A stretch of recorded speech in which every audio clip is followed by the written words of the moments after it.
নমস্কার বন্ধুরা, আমি মৌমিতা। মুজ গ্যালারিতে তোমাদের সবাইকে অনেক অনেক স্বাগত। আমি তোমাদের সাথে শেয়ার করতে চলে এসেছি আমার গোয়াতে ঘুরতে যাওয়ার আরেকটি নতুন ব্লগ। আজ ছিল গোয়া ছেড়ে আমাদের বাড়িতে ফেরার দিন। তোমরা ব্লগটি দেখতে থাকো এবং আমাকে জানিও তোমাদের কেমন লাগলো। আজ বাড়ি যেতে হবে তো, আজ তো বাড়ি যেতে হবে। এটা উঠছিস না। আজ ছিল আমাদের গোয়াতে ষষ্ঠ দিন, অর্থাৎ আজকে আমাদের ফিরে যাওয়ার দিনও বটে।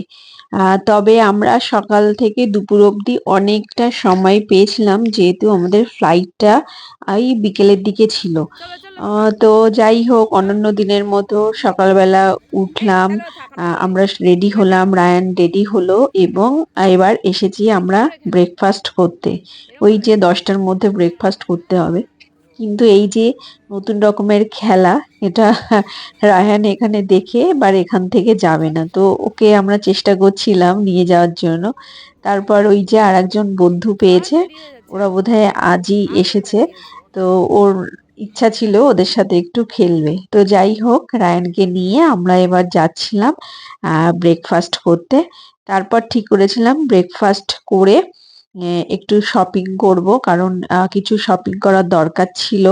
যদিও করেছি, তবুও মনে হচ্ছিল গোয়াতে কিছু কিছু জিনিস এমন পাওয়া যায় যেটা অন্য কোথাও পাওয়া যায় না। তো তারপর আবার বিচে আসলাম। বিচে এসে কিছুটা সময় কাটালাম এবং তারপর আবার চলে এসেছিলাম বিচে।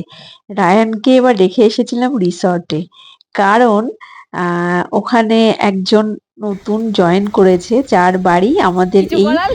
ওয়েস্ট বেঙ্গলেই। তো সেক্ষেত্রে রায়ানের সাথে হ্যাঁ। তার বাংলায় বেশ সুন্দর কথাবার্তা হচ্ছে এবং দুজনের মধ্যে বেশ বন্ধুত্ব না। হয়ে গেছে। তো ওই বলল, ঠিক আছে রায়ান আমাদের কাছে থাকুক, আপনারা একটু ঘুরে আসুন। তো সেই মতে আমরা একটু নিজেদের মতো করে বিচে সময় কাটাচ্ছিলাম। এবার চলে এসেছি, কারণ এবার আমাদের আস্তে আস্তে বেরোতে হবে। তো এই যে সেই দাদাটি রায়ানের, এবং এই যে আরেকজন আঙ্কেল, সবই হোটেলের স্টাফ। তো এদের সাথে রায়ানের এত ভালো বন্ডিং এবং বন্ধুত্ব হয়ে গেছে এই 3-4 দিন। দেখে মনে হচ্ছে হয়তো কতকালের চেনা।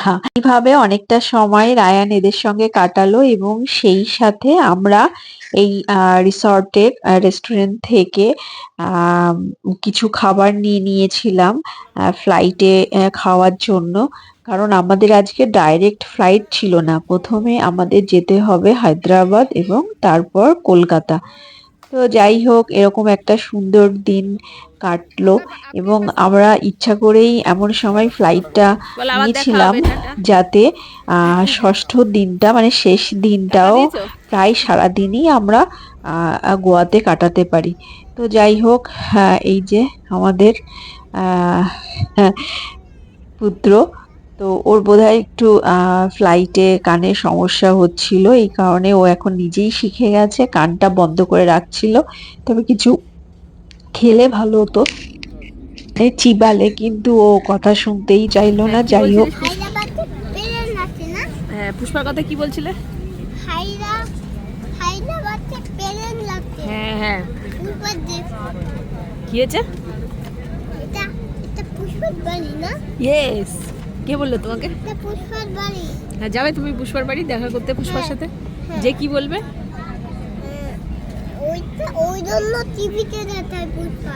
ও আচ্ছা, ওই আচ্ছা, পুষ্পার সাথে দেখা করে কি বলবে তুমি? বাড়ি কোথায়? এই তো হায়দ্রাবাদে।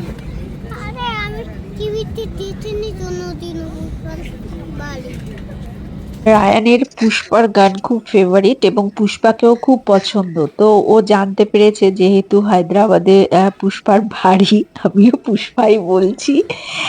তো সেটাই ওর মাথায় ঘুরছে এবং বাবার সাথে সেই নিয়েই কথা বলছে।